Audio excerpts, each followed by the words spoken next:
Olá a todos, eu sou o Enes, estudante da Faculdade de Tecnologia FATEC Barueri.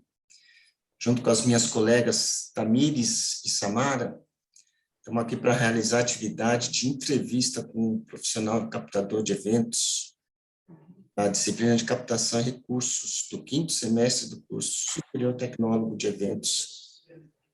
Estamos aqui com uma grande profissional da área, aceitou nosso convite, realmente tem muito a nos ensinar. Vamos entrevistar, então, a produtora executiva Annelise Godoy. Ela possui grande experiência em várias áreas de produção de eventos, e eu vou pedir que ela mesma se apresente, né, sua trajetória de carreira. Boa noite, Annelise. Obrigado por ter aceitado o nosso convite. Por favor, eu gostaria que você contasse um pouquinho do seu histórico, sua formação acadêmica e profissional. Obrigado. Então, eu já tenho um tempo bastante grande de atuação dentro desse setor.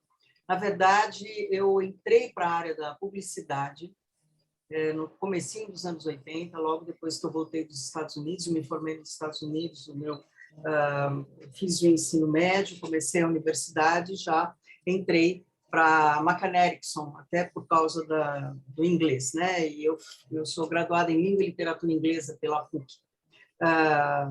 E daí comecei a trabalhar diretamente com o Grupo General Motors, fiquei na McCann Erickson durante 5 anos, daí eu fui para J. Walter Thompson, depois voltei para Ogilvy, aliás, fui para Ogilvy, depois voltei para a McCann Erickson para fazer um trabalho de atendimento para o ABN AMRO Bank. Então, isso eu estou falando de 82 até mais ou menos 94, né, ao longo desses anos todos, sempre trabalhando na área de planejamento e na área de atendimento, que, de certa maneira, tem são as áreas que a gente mais aprende sobre planejamento estratégico, estruturação de projetos, né? E nesse período eu conheci meu ex-marido, que é maestro, professor da USP, e comecei a me envolver na área da cultura, né? Comecei a perceber e ajudá-lo até nos projetos. E eu vi que havia ali um buraco, né? Um espaço muito grande de entendimento da linguagem da parte da área do setor de cultura e do setor de investimentos, né? Do setor da publicidade, do marketing, né? Um espaço muito grande, uma dificuldade muito grande de diálogo, especialmente porque ali foi quando nós estamos fazendo 30 anos agora da Lei Rouanet, né? Foi quando ela foi instituída, né? Eu até fico meio triste de dizer que eu trabalhei na Sarney, eu trabalhei nos últimos 8 meses da Sarney, ela foi cancelada pelo Collor, né? E depois voltou como Rouanet, né? Já no governo do Fernando Henrique. Então, eu peguei essa passagem, né? E foi muito interessante, porque eu vi que nós, a cultura, ela tinha que se adaptar a um processo de relacionamento com a iniciativa privada, diretamente com a iniciativa privada, que era, né, os conceitos neoliberais, né, do PSDB, que regia o país naquele momento, e ela estava completamente despreparada, né? E então eu vi ali um espaço interessante e acabei do ABN AMRO, eu acabei assumindo a empresa. Na verdade, eu fui convidada para trabalhar como diretora executiva do Museu da Imagem e do Som, né? E aí eu saí do Museu da Imagem e do Som, fui eu assumi a Filarmonia Brasileira. Aliás, antes disso, né, entre uma coisa e outra, eu trabalhei também no Teatro Alfa.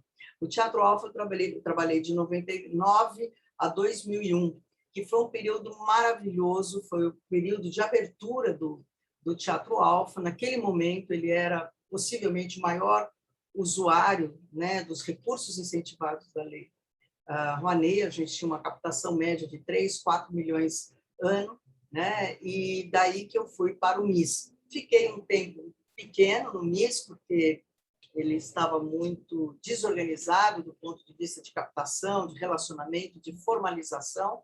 Ainda estavam começando as OSs, né, que são, né, as instituições que fazem gestão, Então, foi um aprendizado muito grande, mas daí eu optei por assumir a empresa Filarmonia Brasileira, que durante 18 anos foi uma empresa que atuou muito fortemente no mercado. Nós fizemos diversos eventos nacionais, internacionais, sempre muitos eventos de ponta na área da música clássica, especialmente. Daí nós fomos abrindo para outras vertentes, para outras direções. Trabalhamos muitos anos com o Instituto Pão de Açúcar, na área de formação, capacitação para a cultura, e com uma diversidade muito grande de projetos, né? Que desde representação do Miami Performing Arts Center, aqui no Brasil, até projetos de tecnologia, né, para as artes, e eventos artísticos, teatrais, e tudo que você possa imaginar, eu passei de alguma maneira nesse aprendizado, né?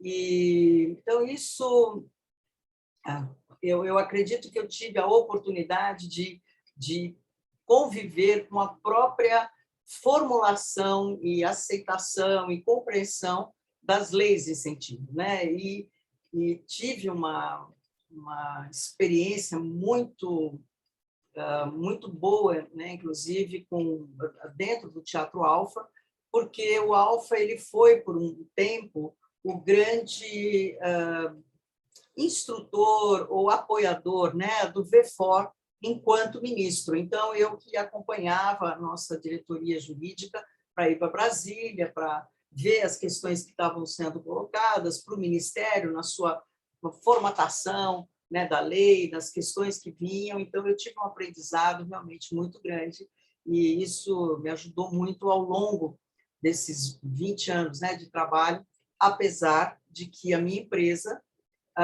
ela utilizou das leis de incentivo, acho que 4 ou 5 vezes só, né, ao longo dessa grande trajetória, porque eu sempre achei que as leis de incentivo, elas são grandes, elas são amarras, né? Também você tem muito pouca liberdade, ela é muito onerosa, né? Porque você tem que atuar, guardar documentação por muitos anos, ela é muito custosa também para o produtor. Mas isso é um pouquinho do panorama da minha vida, né, ao longo desses anos, e daí agora eu recentemente assumi a presidência do movimento Sou Um, de 11 milhões de trabalhadores da cultura, que é exatamente um projeto para capacitar e ajudar o setor que ainda está muito frágil, que ainda não tem uma estrutura muito forte, a ele se colocar até pela sua qualidade, né, pela sua força, né, nacional e internacional. Eu tenho um grande interesse em que nosso país consiga, né, nossa base cultural consiga superar, né, esse processo que nós estamos vivendo hoje e termos uma retomada, né, com muito mais força e verdadeiramente mais capaz, né? Sem dúvida, né, Alice? Nossa, oh, que currículo, que trajetória. Muito bom. Bom, legal, você se apresentou aí, traçou toda essa trajetória aí de vida, de carreira, dentro da cultura, respirando cultura, né? Então, a primeira pergunta que a gente selecionou aqui é o que te levou a entrar para a área? Você meio que já deu aí alguns indicativos, né, os projetos culturais aí, as leis de incentivo, mas eu queria saber o que te inspirou, se teve alguma inspiração, alguém em quem você se inspirou. Como profissional na área de captação? Exato. Olha, na verdade, teve, né, sempre encontramos pessoas, né, de muita inspiração, porque eu tive a felicidade de trabalhar no Teatro Alfa, né, no apogeu da lei, quando a lei estava realmente se colocando, sendo utilizada, e ali no Alfa a gente recebia pessoas como a Glória Guerra, como a Maria Rita Stumpf, que sempre, né, trouxe os principais projetos de dança internacionais. Então, tinha uma quantidade de grandes produtores que dialogavam com a gente o tempo todo, né? A gente aprendendo com essas pessoas, mas nós também tivemos que, na verdade, eu acho que todo esse pessoal ali que estava na cultura, naquele momento, fazendo produção executiva, teve um processo de aprendizado, porque a própria lei também era relativamente recente, né? Ela era uma lei que ela ainda estava sendo implementada, atualizada, né? Melhorada, né? Eu acho que a Samara abriu o microfone, é isso? Sim, acho que a Samara deve estar com algum probleminha. Samara, pronto, ela já desligou o telefone. Pode continuar. Então, é isso. A gente, como inspiração, nós tivemos, na verdade, aquele era um período de muita transpiração, né? Porque a gente tinha que trabalhar muito, todos os captadores, né? Mas você imagina o que era captar 4 milhões, 4, 5 milhões por ano para uma instituição, né, que era o Instituto Alfa de Cultura, do Aloysio Faria, um dos 5, 6 homens mais ricos do país. Então, era um diálogo difícil, né, as instituições também ainda não conheciam muito da lei, né, hoje nós temos um panorama, né, de aceitação, de recepção muito maior, mas naquele momento ainda era um processo, né, de aprendizado. Eu me lembro que o próprio Teatro Alfa, ele ajudava o Ministério da Cultura a promover reuniões com investidores, com superintendentes de marketing, de comunicação institucional, para que eles pudessem compreender um pouco melhor a lei, como é que era o funcionamento, a motivação para estar fazendo aqueles investimentos, né? É uma safra muito rica, né, de pessoas e projetos, né? Com certeza. Uma época muito intensa.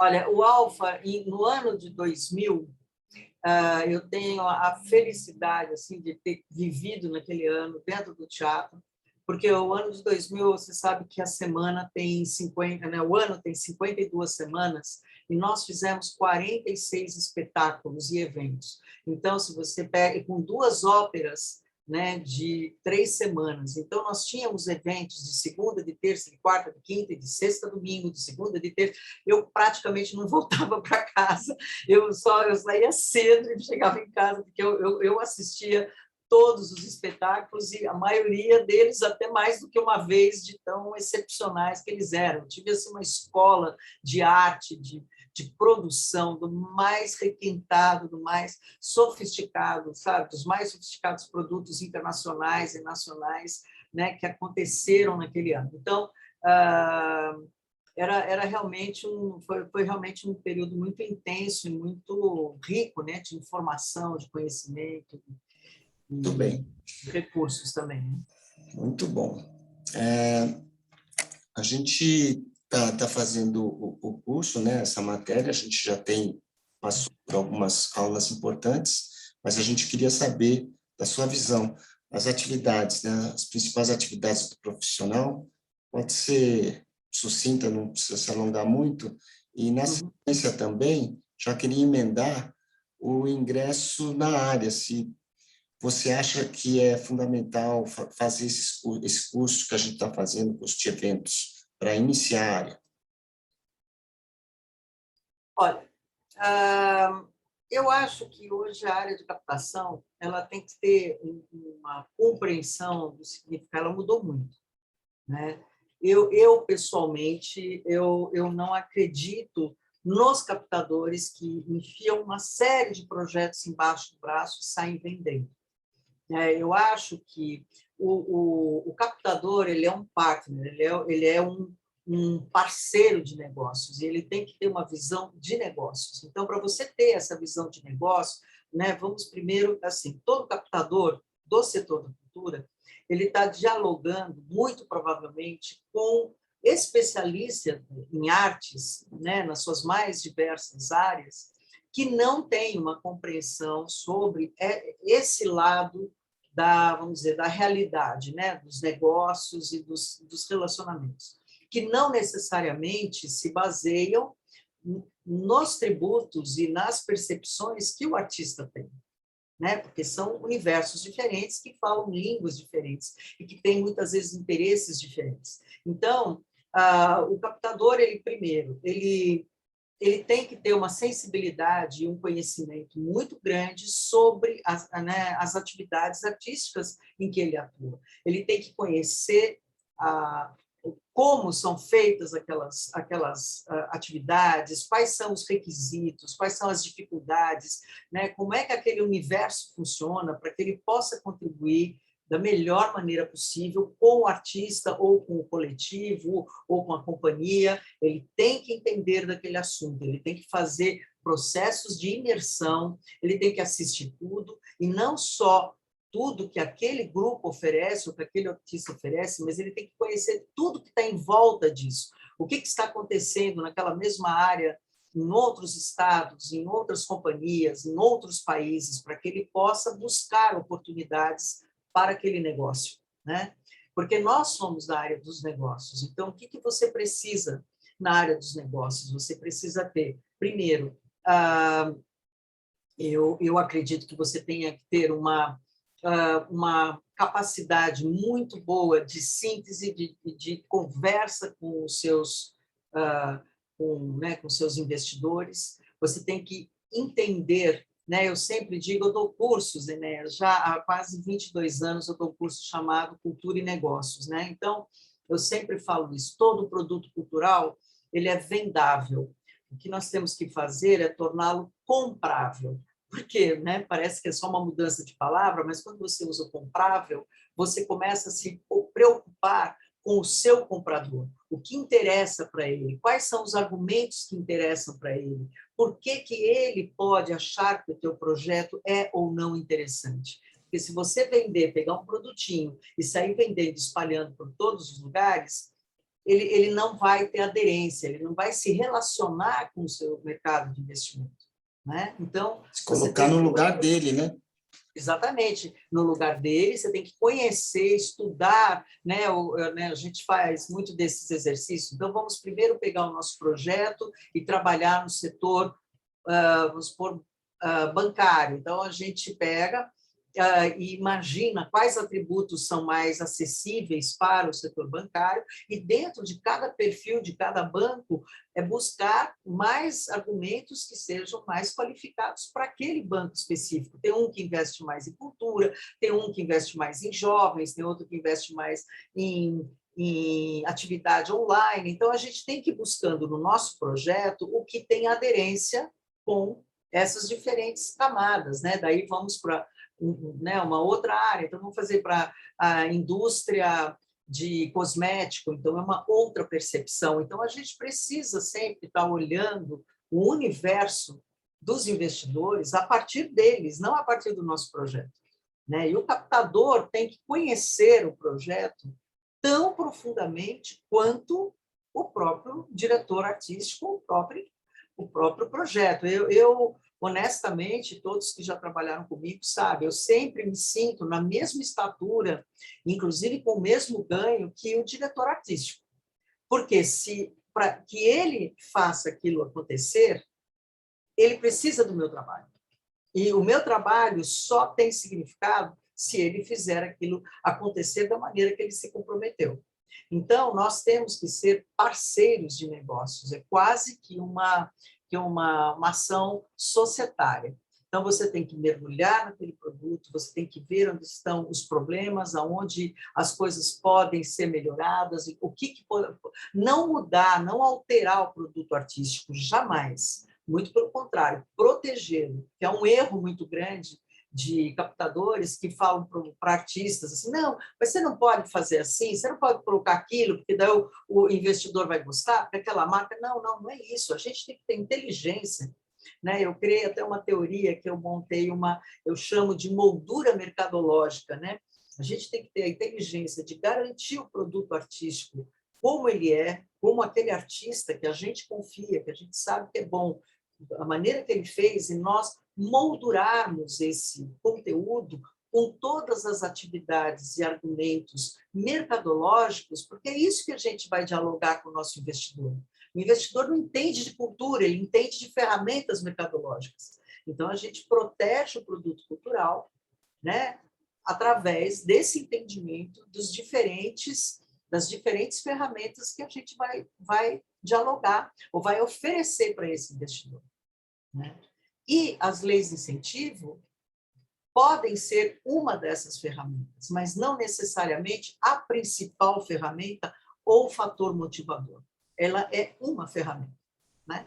Porque a gente nem sabe qual é o recurso que o investidor se utiliza, né? Se ele vai ou não querer usar incentivo, né? Com isso você acaba me passando aí algumas dicas do que seriam minhas próximas perguntas aí, das habilidades, né? Porque você falou em empatia, você falou em conhecer do negócio, né? Com relação à vida acadêmica e cursos, imprescindível, e o dia a dia, né, da área do produtor do produtor cultural, né? Viver o negócio da produção, né? Isso é importante. A produção executiva, nós temos aqui uma... Eu coloco assim algumas dúvidas, né? Porque no Brasil a gente criamos essa coisa de captador que nos Estados Unidos, na Europa, você ouve muito pouco isso. Isso é muito mais ligado a outros tipos de negócio, não os culturais, né? Lá eles chamam efetivamente de produtores executivos ou executivos de negócios. Não tem captador, né? É um termo até pouco utilizado. Porque, de fato, você pega assim, você vê o Spielberg, por exemplo, ele foi diretor, mas depois de um determinado momento ele passou a ser produtor executivo. O que é o produtor executivo? É o que idealiza, é o que pensa, é o que chamam, né, é o que chama os artistas, é o que monta aquele projeto e que vai buscar o dinheiro. Então, nós ainda temos uma relação, eu acho que estamos ainda numa página atrás em relação a isso. O captador, ele se vê muito mais como um interlocutor. E o que é mais triste é que o próprio mercado também o vê assim, né? Os artistas, o setor cultural, muitas vezes vê o captador não como parte da engrenagem, mas como simplesmente um interlocutor. E não é.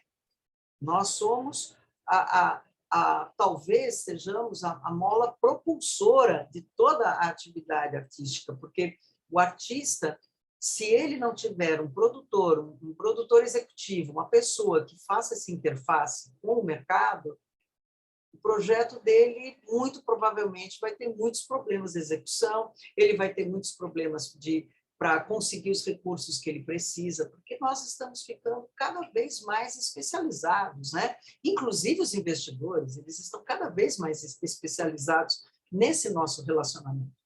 Então, eu prefiro imaginar que nós estamos falando não de captadores, mas pessoas da área de negócios da cultura. Porque a pessoa de negócios, ela não está somente captando recursos, ela também está promovendo, ela está imaginando, por exemplo, você pega uma orquestra que vai fazer um concerto, você como captador, você pega o valor dessa orquestra, você fala, tá, vocês precisam de tanto, então vamos buscar. Mas você também pode falar, poxa, mas essa orquestra, talvez eu consiga vender esse espetáculo para passar na TV Cultura ou para passar na TV Futura, e isso vai me fazer, vai me garantir a possibilidade de beneficiar ainda mais meu investidor, e ainda mais a minha orquestra. Então, a gente também tem que ter essa visão de como amplificar o negócio. Então, você tem que entender de leis, você tem que entender de contratos, tem que entender de direitos autorais, mas tem que entender de mídias, né, de relacionamentos, de convênios e oportunidades. Né? Porque você pega, por exemplo, aquela orquestra e fala assim, poxa, mas vocês estão gastando aí no seu custo 20 mil alugando uma sala, eu consigo, vamos fazer um convênio, então, com a Belas Artes, com a Sala Belas Artes lá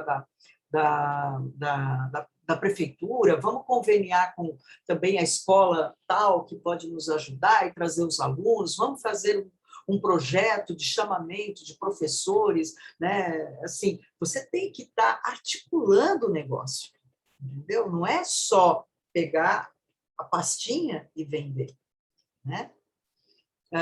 Eu acho que esse pensamento mais ampliado dos negócios, de olhar a cultura como um negócio, e, aliás, é um grande negócio, é um ótimo negócio, lógico, quando o mundo está fluindo, né? A cultura, ela, em 2019, ela atingiu 2,6% do PIB nacional, né? Então, ela foi 5% do PIB do estado de São Paulo, que é um estado fortemente agrícola. Então, a gente, né, nós estamos falando aí de praticamente, né, como diz, são 11 milhões de trabalhadores, no nome do nosso projeto, atuando direta e indiretamente nesse setor, com uma capilaridade territorial que ela só se equivale à construção civil, né? Porque você tem alguém construindo alguma casa em qualquer ponto desse país para alguém sentar e cantar e tocar um violão. Você tem o artesão, né, o artesão, o artista e o construtor, né, em todos os pontos desse país. Isso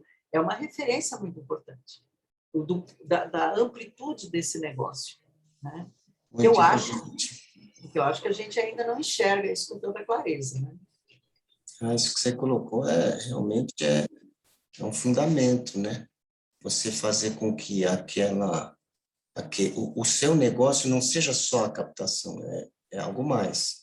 Você tem que fazer com que a coisa aconteça a longo prazo, uma visão maior de negócio mesmo, né? Eu sempre brinco que o Frank Sinatra, durante 30 anos, cantou New York, New York, todo mundo adorava, né? Aqui no Brasil, as pessoas, os grandes artistas, têm que todo ano estarem lançando uma coisa nova, a gente tem essa coisa da descartabilidade. E a cultura também sofre um pouco desse mal, né? Porque nós temos projetos, se nós pensarmos em Broadway, por exemplo, a Broadway ela tem a mesma peça de teatro há 30 anos acontecendo, sistematicamente. Né? E aqui a gente tem esse looping o tempo todo, entra um, entra outro, porque nós não formalizamos, nós não estendemos a capacidade produtiva daquele projeto. O que nós precisamos hoje no setor da cultura, agora eu te falo até como, né, pelo movimento que nós montamos, o que nós precisamos hoje são de pessoas, de profissionais, de negócios, que vejam no produto cultural um grande negócio, que expanda esse negócio à sua exaustão, não só nas possibilidades dele mesmo, mas nas suas possibilidades de repetição, de multiplicação em todo o território nacional e internacionalmente. É pegar aquele produto e tomá-lo como um negócio de vida, né? É isso que... Porque aqui, até as leis, né, se puder só expandir um minutinho isso, mas as leis de incentivo, elas criaram um conceito muito, para mim, muito prejudicial para o setor da cultura, que é o conceito cíclico, que as pessoas acham que os produtos culturais delas vivem no tempo que a lei oferece o recurso, que normalmente é anual. Então, acaba aquele ano, acabou o projeto, então vamos para outro, vamos para outro, vamos para outro. Porque isso é que são essas leis de incentivo. Elas são superficiais na construção de uma plataforma sólida de cultura.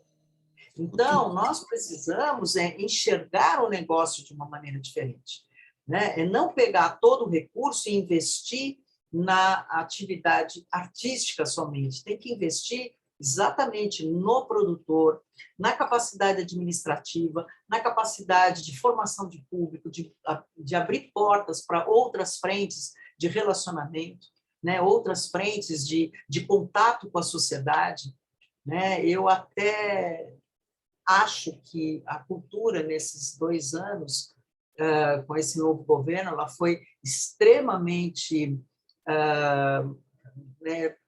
agredida, né, pela sociedade, tem sido agredida pela sociedade, por parte também, né, apesar de que tudo isso eu acho um absurdo, né, de todos os pontos políticos e sociais, mas também ela tem que fazer uma meia-culpa, porque com as leis de incentivo, A atividade cultural, os artistas não se ocuparam em fortalecer suas relações com o público, porque a conta do palco estava paga, a conta do livro estava paga, entendeu? Então, o cara lança o livro, ele produz o livro, lança, ele não precisa ir em toda cidadezinha, em toda faculdade, em todo lugar para falar do livro dele, porque está pago o livro. Se ele dependesse da venda daquele livro para pagar, ele iria, como ele foi até os anos 80, né? Como era assim, a vida cultural era pulsante, né? Porque tinha uma atividade braçal de captação, de trazer, de renovação de público, de novos estímulos. Então, a gente precisa recuperar essa energia vital da cultura. Garimpando, né, Annelise? Uma garimpagem. É abrir o olhar para o negócio. Porque cultura é um grande negócio. E é no mundo todo. É no mundo todo. Né? Ela até 2009, no Brasil, ela faturava mais do que a indústria automobilística, a indústria de armamentos, de vários setores. Ela é um grande negócio. Os números da cultura são gigantes, e toda a Europa e próprio Estados Unidos sabe que a cultura é a grande alavanca da retomada, né, da economia mundial. Aqui não, porque aqui a gente está vivendo nesse governo completamente desqualificado, mas a gente sabe que no mundo todo eles percebem isso, né? Pela capilaridade, pela diversidade. Né? Maravilha, Annelise. Annelise, olha, infelizmente a gente está com acabando, né? É muita informação que você passa, é muita experiência, é riquíssimo o conhecimento que você tem, a experiência que você tem, e infelizmente a gente não consegue abordar tudo. Seria até legal, vou até propor, se a gente consegue um papo em aula com você, de repente, para todos os alunos, né? Seria um prazer imenso. É maravilhosa. Muito obrigada. Então, olha, a gente vai encerrando por aqui. Eu agradeço imensamente esses momentos dessa entrevista muito rica, incrível mesmo. Se você quiser deixar uma mensagem para os meus colegas de classe, a gente agradece. Olha, a mensagem que eu deixaria é a seguinte: que vocês compreendam a grandeza desse setor. Ele é apaixonante. E não vale a pena trabalhar nele só por dinheiro, porque o dinheiro vai existir e pode acontecer. Mas a dimensão do que se faz com a cultura, né, de transformação, de atuação da sociedade, é uma coisa tão plena, tão maravilhosa, que todo sacrifício, né, toda dedicação vale a pena. Então, é isso que eu gostaria de deixar para vocês, a paixão, porque é realmente uma coisa que depois que te pega, eu não consegui mais sair. Então, eu acho que é isso mesmo. Obrigado, Annelise. Uma boa noite. Muito obrigado. Muito obrigada. Até a próxima. O prazer foi nosso. Foi um grande prazer. Um grande abraço. Estou à disposição.